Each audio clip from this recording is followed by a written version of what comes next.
This segment of the Bass Kayak and Beers podcast is supported in part by Douglas Outdoors, serious rods for serious anglers. Go to douglasoutdoors.com and check out their new lineup of Era rods that retail under $100. Norsk Lithium, the lithium battery that you need is just a click away. Go to norsklithium.com and check out some of the lightest lithium batteries in the market with the best warranty in the business. Mariner Sales. Located in the heart of the DFW Metroplex, Mariner Sales has the largest inventory of kayak and kayak accessories in North Texas. You can also shop online at marinersales.com.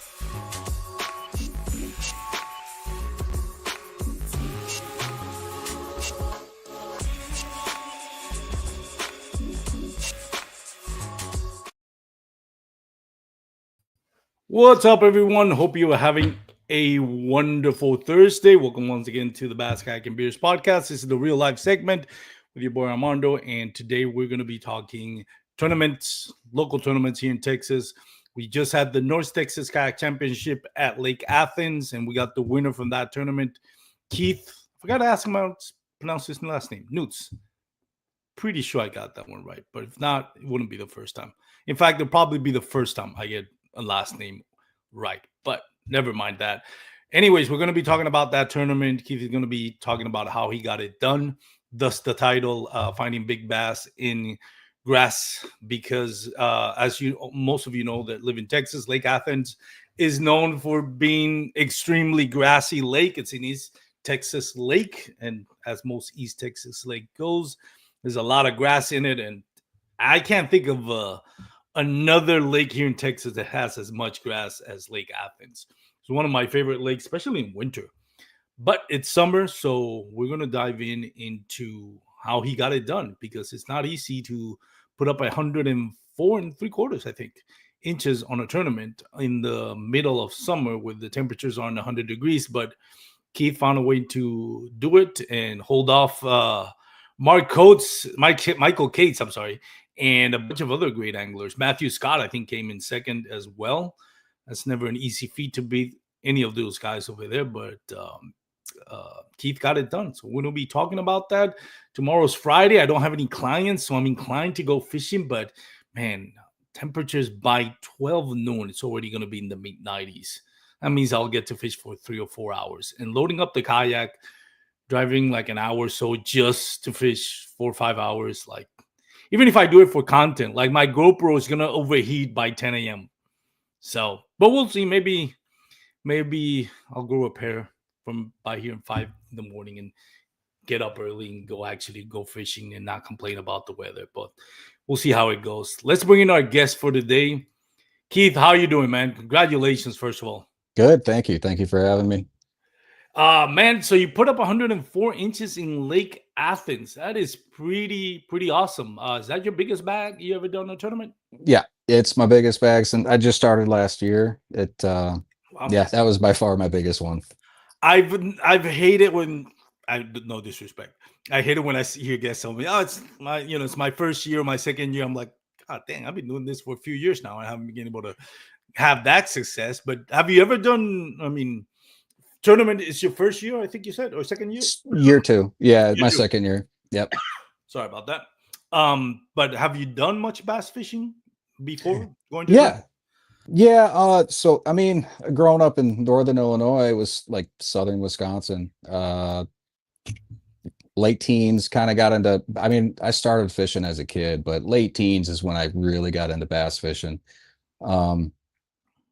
That's kind of where it started. I moved to Texas like in 07. Didn't really have a boat or any which way. I didn't really know a whole lot of people down here in Texas. So fishing kind of got pushed to the wayside up until a few years ago, really. Just kind of got back into it. Picked up a kayak a few years back, and then just started kind of going to town with that. How different or how hard has been the adjustment of going from like northern Illinois? I know a lot of people. I've never been to Wisconsin, but I used to work at the airport, and I would always talk to people that would go fly fishing. You can tell they're going on vacation fishing up that part of the country, and I would ask them, how's the fishing over there? And they would always refer to God's country. I actually thought there was a place called God's country in Wisconsin until I realized, no, that's how they refer to because it's so beautiful. So how's the adjustment from going from Northern Illinois, whether it's fishing? I'm assuming you did some hunting as well over there. How's that adjustment to here in Texas? Well, the hunting, it doesn't take place nearly as much as it used to. But the fishing, the variety up north, I mean, kind of pick a species and you can kind of go target that for the day. Texas, it's bass and crappie for the most part. I mean, whatever you're into. But the biggest difference down in Texas was getting used to those extreme water temperatures. Yeah. That was, I mean, you don't see 90-degree, 92, 89, 93-degree water temps up north very much. I've never seen them. So that took a little bit of adjustment, kind of getting over that shock, really. I remember, I think the highest I've ever seen water temperature wise, I can't remember, it was Lake Fork, but it was 92 degrees. Mm-hmm. That blew my mind. At least that's what it read on the fish finder. I'm sorry. That blew my mind. Just, I didn't even realize water can get that hot on a lake. Last year with the Welsh tournament, when they canceled that, I think I saw 103, 104, maybe even 106. Yeah. Are you serious? Mm-hmm. Wow. Yeah. That is crazy. But I mean, it's a power plant lake, so. Oh, well, yeah. Yeah. That makes a little bit more sense. It was still crazy. Oh, yeah, Welsh. Me. Yeah. Yeah. I bet it's a great winter lake, from what I've heard. Never fished it, though. Haven't been there in the winter. Yep. So what part of Texas do you live now? I'm sorry? What part of Texas do you live? Is my mic okay? Can you hear me good? Do I need to sometimes it just kind of cuts out a minute, but you're good. You're good. The Saginaw, Fort Worth area. Oh, nice. Close to where I live. Eagle Mountain. Oh, that Eagle Mountain's a great lake, too. It's underrated lake. I don't think people realize how good of a lake that is for bass fishing. Never hear anybody talk about it. Very few tournaments, but when they are tournaments over there, I mean, they're in the triple digits. Yeah, I started hitting that lake. I mean, not often, but just every now and again, if I have a little free time, I'll run over there. And I mean, quite a bit of quality. I've got, 5-6 pounders out of there. I've done pretty decent. I mean, nothing huge, but nice fish, real nice fish. Yeah. Have you fished the reeds in the mid lake? Oh yeah. That's the best part of that. Yeah, if the lake has water in it, that's the thing. It had. I mean, I think in the last 5 years or so, I think there was a little bit of a stretch where you can actually fish the reeds because it rained a lot. I'm sure you can fish them now, but for a long time, 3 or 4 years, it was just too dry. Not too dry, but too shallow.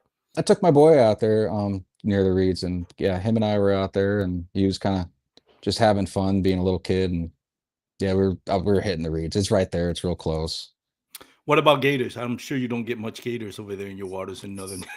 No, no gators, but I ran into a big one on Rayburn this year. So that was kind of cool. I hadn't seen one on the lake in the wild just yet until Sam Rayburn about a month or two ago, whenever that took place. Lake Eagle Mountain Lake, which is, I find it hilarious. I know we're getting off topic, but Eagle Mountain Lake, where I usually launch, which is near with the part where there's all the reeds, there's a beach for kids. Like it's a really nice beach. It's a nice park and everything, and you can almost, when you turn the corner, you can see the dam where the big gators are. I think there's 2 big gators over there, and I was like, this is so close to where the gators are. Kids are just swimming in that area because it's a huge flat. I mean, you can walk like half a mile and you still be water up to your shoulders. Yeah. But I saw it in Sam Rayburn too. That same tournament that you fished, Texas Bass Nation. What's the one you fished? No, I haven't done Nation. Maybe next year. But no, this was Nation was there, of course. I was doing the ETX part. Yeah, it's funny. In Sam Rayburn, the area that I was fishing, on one side of the lake, there weren't big gators, but there were some gators. And on the other side of the lake where I launched, same thing. There was a little beach. They pour some sand in it. There's some flats, and there's people with kids, dogs. I'm like, like half a mile from where you are, there's some gators. Like, blows my mind.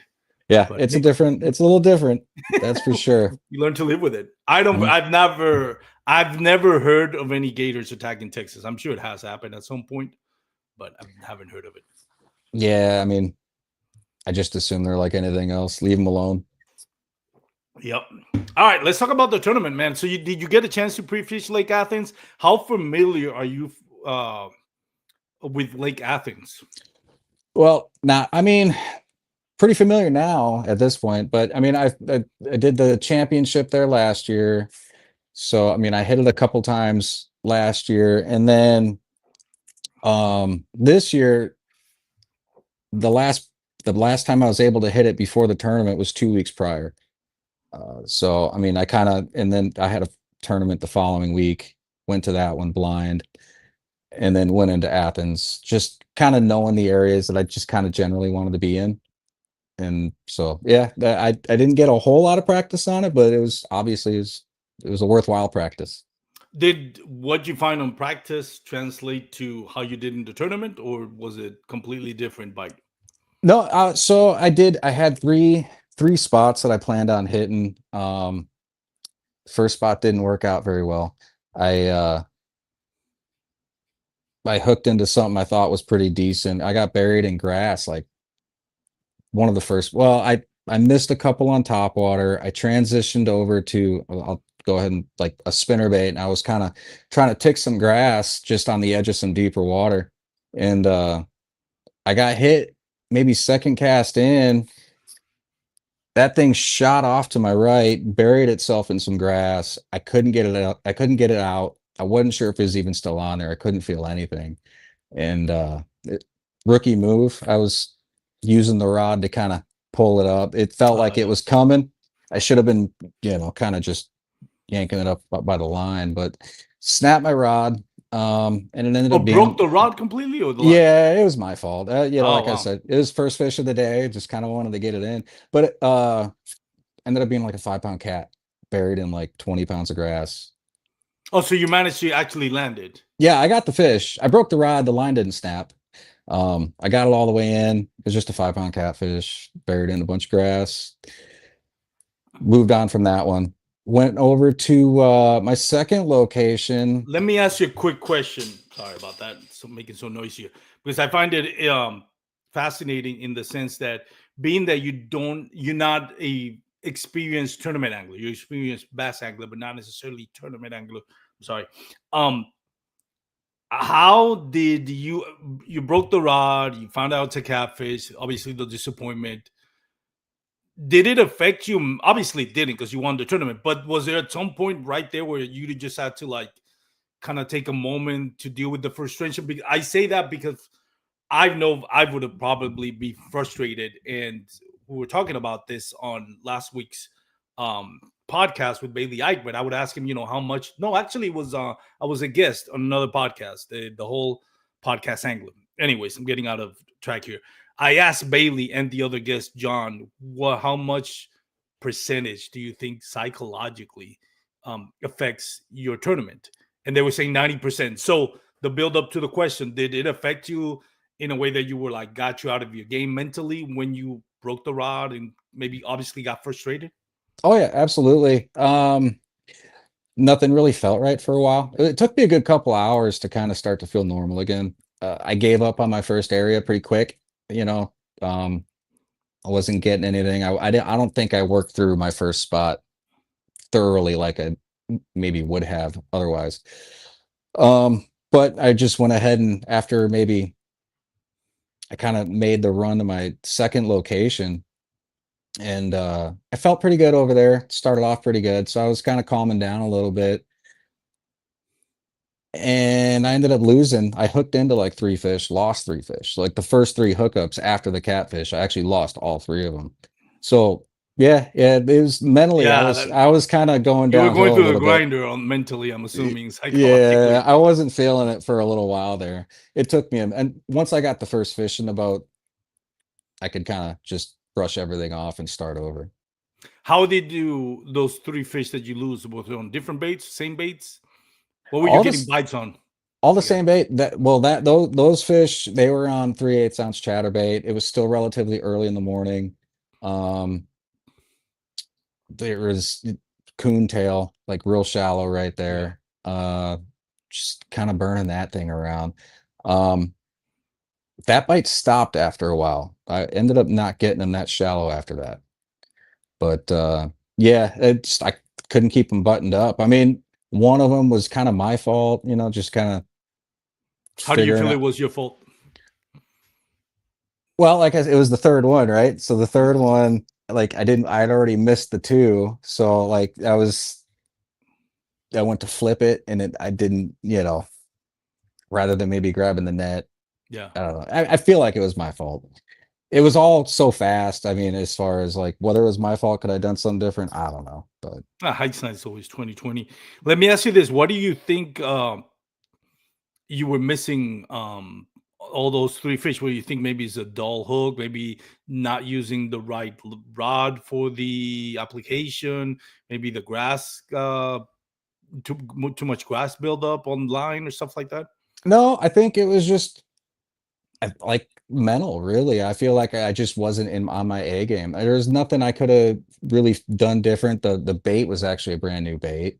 So there's the hook. I double checked the hook, especially after the third lost one. But I made some changes. I did change a few things after that. And like I said, once I got that first fish in the boat, What changes did you make, if you don't mind me asking? well, I kept casting around same bait, and I kind of just like once the sun really came out, I wasn't getting them nearly as shallow after a while.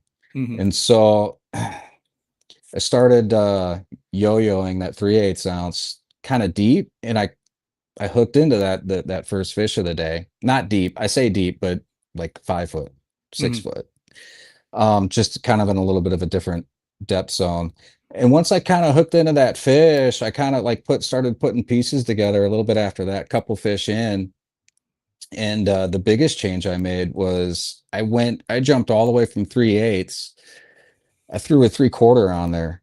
Once I threw a 3/4 on there, I started just kind of ripping grass out. I mean, just down deep in that 4 to 7 foot water range, just getting it buried and kind of ripping it out. Everything changed from there. So you feel that was the key to your game, just letting it drop a little bit deeper when the sun got high, and just was there any particular color that was working better than other colors? I was using, what was it called? Green pumpkin shad? Nice. Green pumpkin shad. Yeah, that's what it's called. What brand? If you It mind was me it asking. was a jackhammer. I'm sorry. Okay, Yeah. like the Be Light Delight. Is it the Be Light Delight, or I forgot the name of it? The Be I'm sorry. Light, the one that's chartreuse and green pumpkin, and has a green blade. Oh Like, no. Yeah, this one was green pumpkin and basically white. It's like a okay, green pumpkin back, like a white belly. nice, It was kind of like it's like a just a happy medium between a shad and a gill color. nice. Nice. What setup do you use as far as your rod, reel, and line selection when you're fishing, heavy grass or heavy cover, grass that's like the again, if for those that know are not familiar with Lake Athens, it's coontail grass, I think it's what it's called, and it's as thick as they come. Like it's when they're down there, I mean, you got a lot of grass on your line. So what was the setup you were trying to use to get them out? So I was using two rods mainly. So for up shallow, I run a medium heavy moderate fast chatterbait rod, 20 pound fluoro, like 7.5 to 1 speed gear ratio. I mean, nothing crazy. For the deeper stuff, when I was kind of yo-yo ripping out of that deeper grass, um, 7'5" heavy, moderate fast with like 50 pound braid on it. Nice. 50-pound braid, that's a lot. But Well, again, it's needed, yeah. yeah, Were I you mean, Go ahead, I'm sorry. yeah, I was because I'm just like the 30 pound braid. I mean, I've tried it and I've gotten nicks in it. I wasn't a big fan, so I went to the 50 and it seems to be doing the trick. And like I said, it's a heavy rod too, so Yeah. Do you use any leaders when you're fishing through grass?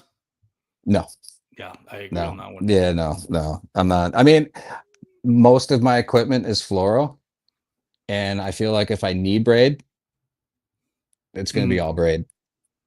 Yeah. Yeah, I agree with that one. Especially on grassy lakes, you wanna make sure you got, um, less give on the line. Yep.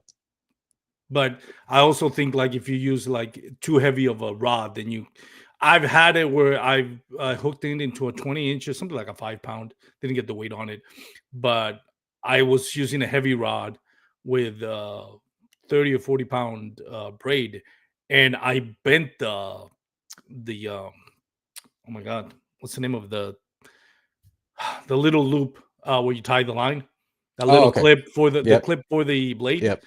I had no idea I could do that. Like the next cast, I was like, "This is fishing. This is swimming kind of funny." When I looked at it, it's like, "Holy crap! That bass just bended." So there, from that point on, if I'm not fishing a grassy lake, then either I'll switch to a medium heavy, or add a floor leader just so I won't bend out that clip. Yeah. Yeah. Yeah. I mean, I'll throw straight fluoro in the grass too. I mean, it just depends on the technique that I'm doing, what I'm trying to achieve. So all of them came on the chatterbait. No, when the bites seemed to slow down a little bit, I was on a flipping stick. I was throwing a heavy spinnerbait, like a 3/4 ounce spinnerbait, trying to tick that deeper grass, kind of stay it above it. Every now and again it get hung up. I'd have to rip it. And then another change up, just a swim jig, just kind of dragging that along. Nice. But mainly the majority of those fish came on ripping that chatterbait. What was the biggest bass that you caught? I'm trying to find. I'm here in Tourney X while I'm talking to you, trying to locate that tournament so I can share the screen. But what was your biggest bass? It was a 22 and a half. 22 and a half. Was that no? I think Matthew Scott got the biggest one with 22 and a quarter. No, No, actually, there was a couple of 23. it was Dan got a 23 and a yeah, wow. Dan, let me actually share the screen. yeah. Dan Uh got a nice one. yeah, that I'm assuming I haven't looked at the whole um list, but I would assume that's well, I mean, that lake could hold a 24 incher, but Dan Gwen had a 23 and a quarter. That is a massive bass. Yeah, And then I think Matthew Scott got another 23. Where is it? Oh, Dan had a heck of a day. He got two 23 inchers. And then who else had a 20? Oh, Michael Cates, of course. He caught a 20. Look at that size of that thing. That even looks bigger. 23 and a quarter. That is a huge bass. yeah. There's some good healthy ones in there, that's for sure. And then yours, 22 and a half. Beautiful bass. You can tell how deep you think this was, because I'm looking at we looked at the pictures of the other ones, the ones that Dan caught, the one that Michael K caught, Uh-huh. and it's a lot more like clear, like brighter colors. Yours is like really dark colors. Yeah, a lot of the fish that I was getting were pretty dark, but so this one I remember specifically there was this super subtle blink and you miss it shallow underwater point um where you went from like 5-6 foot to like 3-2 foot immediately. Mhm. And I was kind of hitting that, crisscrossing that point, hitting the flats on either side of that point. And that one particular, that one was sitting in that 4 or 5 foot water range just off that point. That one, and there was quite a bit of grass, on that, in that area. That whole area was just nothing but grass.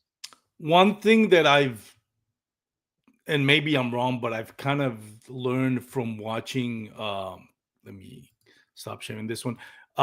That I've kind of learned from fishing on summer, on like when it's really hot outside. I've noticed fish have moved away from those shallow banks that have no access to feeder creeks or rivers. And the only time that I feel like you can actually find them shallow, it's gonna be on those either shallow offshore points or those shallow flats that have access, like quick access to deep water. Right. And I Yeah. feel like they're gonna be they're gonna be like staging in those offshore points of deeper water, and whenever they go to feed, that's when they move up. And it's just about timing. Like if you get them right at the right time, it's moving up. It's golden. But Well, go ahead. I think those fish, the fish I was getting, I mean, as green as they were, as dark as they were, I feel like that they're No, year-round shallow fish. I mean, of course, there was deep water nearby. I'm not saying they never go deep, but as dark as they were, I mean, if you look at a lot of the fish that I was getting, they were all almost as dark as that big one that you saw in that picture there. So, I mean, that just kind of tells. Usually, I'm getting those out of heavy cover. interesting. You also got and you had yourself a heck of a day. You actually caught at least 10 fish plus the ones you missed, but at least 10 fish. Maybe there were some other ones that you didn't even bother taking a picture because maybe you knew they weren't going to make the top 5 Yeah, at some point. But how many fish you ended up catching that day? I think I put 12 in the boat. Wow. Yeah, I think I Not put counting 12 the in the 3 that boat. you lost. Not counting those. Wow. No, and then if you throw the catfish in there, I put 13 in the boat. So. Might as well, right? Yeah. And 104 inches. Like, have you at any point on any tournaments? I know you've only done it for 2 years, but have you ever hit the century mark on any tournament, or is this the first time? That's the first time. Yeah. Really? Yeah. I mean, like, so the week prior at NAC was like the first time I broke 90. I'd been telling a buddy of mine that, I need to break that 90 mark. I break that 90 mark. And then on the way home from that, I'm talking to my father on the way home, and I just get done telling him, I got to break 100 now. And the very next week I achieved it. So that was fantastic. I mean, I was just happy to break 100, let alone win. How did you feel? Well, you kind of touched on it already, but did it feel surreal for you that you not only broke 100, like you went like 100.25 inch, you were like 104 inch to not only win, but hold off Michael Cates, which owns Lake Athens. He owns any lake in Texas, let's be fair. And Matthew Scott, probably, I would say 2 of the top 3 anglers, if you want to count Guillermo, who I don't think he fished that tournament, but anytime you can beat those 2 guys and actually win, and I mean, get 104 inches, I mean, you almost feel like you peaked. Yeah, I know. It's kind of like, where do you go from there? Yeah, Like, I know, right? yeah, it's kind of And like, then okay. Gwen, by the way, who's also a great angler. Yeah, I mean, there were a lot of great anglers, a lot of guys that highly respect. Definitely did not didn't foresee such a great day like that. Just I definitely feel like it went as much as went wrong, everything went right. What prior to this, had you won another tournament? Was your best placed on any tournaments? Well, this first place is my best. I got the week prior, I took second on the other trail, so that was previously my best. And I had a couple in the last 2 years. I had 2 third-place finishes. Nice, congratulations, man. That's an awesome way to break your century mark, man. Beat those Yeah, two no guys at a kidding. lake that they love, and both Matt and Michael love that lake, and they're really good at that lake. So that's the It's a scenario you want to be. it's a fun lake, and it was fun figuring them out too. It seemed like the harder I worked at just getting that bait moving, the more grass I was, chopping down, the harder they were hitting. It was just one of those days where it went the way it just went better than I could have expected. So it was a good day. How surprised were you that we actually able to pull it off? Like, once you got in, tournament started, before you went through the whole broke a rod, lost 3 fish, which I'm assuming that was probably that you're at your lowest in confidence. But prior to that, once lines in started, how confident were you? Like, did you ever thought, sometimes I go into tournament thinking, maybe, but I'm happy with 10th place, knowing that either I've never fished that lake before, I'm not familiar with it, or, the competition, maybe a little bit higher. How confident were you? I did feel not necessarily a win, not 100 inches necessarily, but I did feel pretty confident going in. I mean, like I said, I was there 2 weeks prior.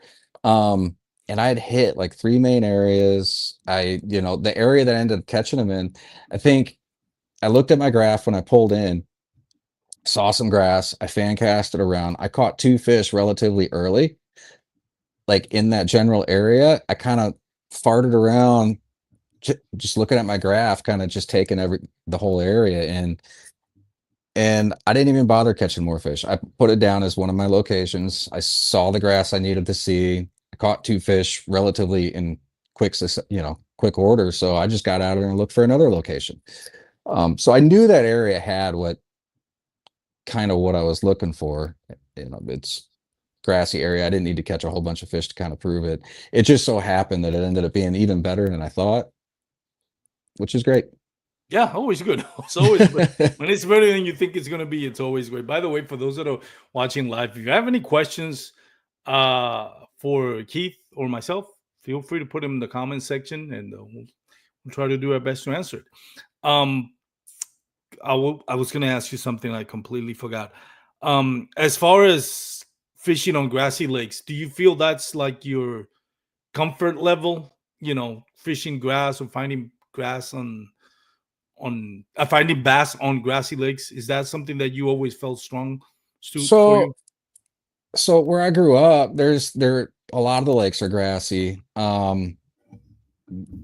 We did a lot of, fishing grass edges. We didn't really, there's always water somewhere else that you don't have to get deep into the grass. Uh Texas, kind of like last year, going to like Gilmer and Welsh and those kind of places, that kind of made me dive deeper into the whole grass fishing deal. Like I said, I had some previous experience with grass, but it's not like I was hardcore fishing. Um, but I do love it. I can tell you that. Yeah. I mean, grass fishing is, as far as I'm concerned, like, just the more grass lakes, the better. Yeah. It's a fun way. I've enjoyed fishing grassy lakes like Athens, Fork, and um other grassy lakes here in East Texas, but I've also gone to love fishing kind of highland reservoirs. That's what I call them, like PK, Yeah, Belton. Those are like the no grass, just rocky ledges, deep offshore points, stuff like that. Standing timber. Those are always it's that's where I guess where you want to be as an angler, not necessarily as a tournament angler, but where you can find joy in doing either one. yeah. Actually, like lakes like Granbury, Texoma, PK, Yeah. those lakes actually intimidate me. Those rocky lakes. I'm always kind of like, what do I do with my hands, type of deal. I don't really know. You know what I mean? It's just all rock, and so. But yeah, I've actually done pretty decent on those lakes. So I mean, maybe I just need to kind of get over it. Yeah. But yeah, grassy lakes, man, especially in summer and winter. I feel like winter grass are a lot easier. I think bass are more predictable on grassy lakes on winter Hmm. than on highland reservoirs, where yes, there could be offshore points, but typically those lakes are going to be huge. They're going to be big lakes. They're going to be offshore points everywhere. Whereas sometimes some of the grassy lakes, it's like you find the grass that's still alive, that hasn't died off, and usually Yeah. you'll find them there. What's been your favorite lake here in Texas since you moved here? Mm. Okay. Well, I mean, Athens is definitely up there right Yeah, now. I'm sure that leapfrog to the first place Yeah. if it wasn't already. Caddo's an absolute Oh blast. That yeah, that place is magical. There's words. I can't even really put it into words how just magical that place is. yeah. I've been there 2 times now, and I'm looking forward to more, that's for Have sure. you done it on tournaments or just fun fishing? Did one tournament, one fun fishing. Nice. Yeah. What do you like most about the lake? Just the feel, Yeah, like the vibes. yeah, it's a vibe deal. I mean, even when the lake is packed, like, you can find your own little area away from everybody and just kind of, yeah, that place is awesome. I've enjoyed it. Maybe it's because I didn't live in Texas till I was in my uh late 30s, mid 30s. That I've actually enjoyed the culture where there's like around big fisheries. For example, Lake Fork, I love the culture around Lake Fork. The small town culture where everybody Yeah. just embraces the fact that they appreciate they have a gem right there. Yeah. Same thing with the cattle, like the vibes on cattle, not just the fishing, like just general vibes. That mix of East Texas and West Louisiana. I absolutely love the vibe. It's like I feel like I'm on vacation. It's like completely different from DFW Metroplex. So I enjoy when I go to a lake that they really embrace that they have a world class fishery in it. Yeah, no, it's those are two amazing places, and but Caddo, I mean, if I could find some land on that place for an affordable price, that'd be amazing. I know, right? That lake is just awesome. Yeah, it is. It's a beautiful place too. You have any plans to going back this year? Caddo? Yeah, No, not necessarily. I mean, it's only what, 4.5 hours away. You never know, but yeah. no plans right now. Nice. You mentioned when the pre-recording, you do get to go to twice a year to go at the coast and fish the South Flats. I'm assuming, Hmm. or maybe deep sea fishing. Do you go on the kayak on the boat? Once a year, do a boat trip with a buddy.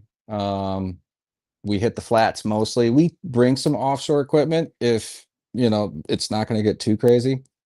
Maybe snapper fish and just mess around out there near shore. Most of the time, it's a little bit too windy, too wavy for us. Yeah.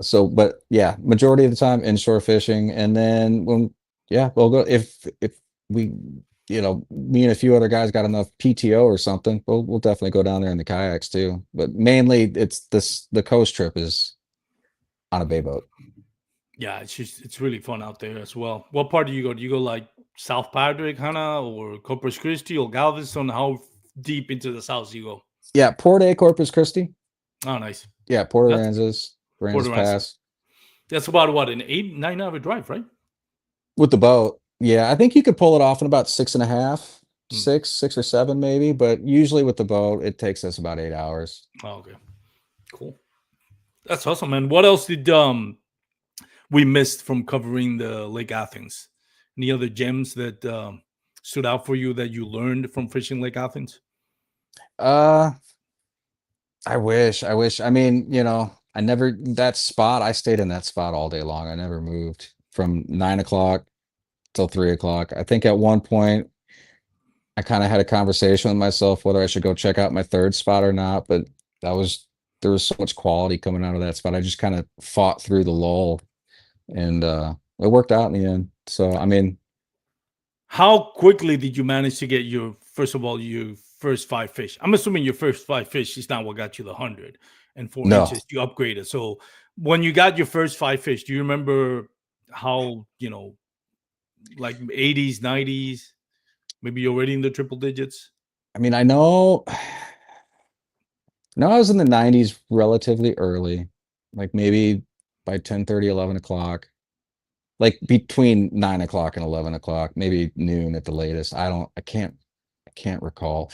Um, it's been a few weeks now, but I don't know exactly when I broke 100, but I know the final fish, a 20 called out a 19 and a half. That happened with, I think, with like 30 minutes left. No, really. And Yeah. that were you already locked up first place after that?